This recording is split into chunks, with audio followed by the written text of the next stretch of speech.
hocam içki ve sigarayı kimler kullanmamalı? 2 tane doğum tarihi var. Bu da 4'ler ve 8'ler. Bunlar içtiğiniz zaman bunların dünya duruyor. Para enerji duruyor. Neden? Çünkü bunlar bu dünyaya yasal katmaya gelmişler.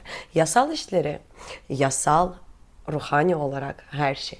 Ve bu yüzden içtiğiniz zaman insanlar yani bir hafta böyle bir duble içtiğiniz zaman mesela yani yok oluyorlar. Neden? Çünkü bunların enerji gidiyor. Ve bunları toparlamak için zaten teknikler var ama o teknikler bile o kadar zor geliyor ki insanlara. Çünkü üşeniyorlar. Neden? Evren onları itiyor. Çünkü görevini tamamlamıyorlar.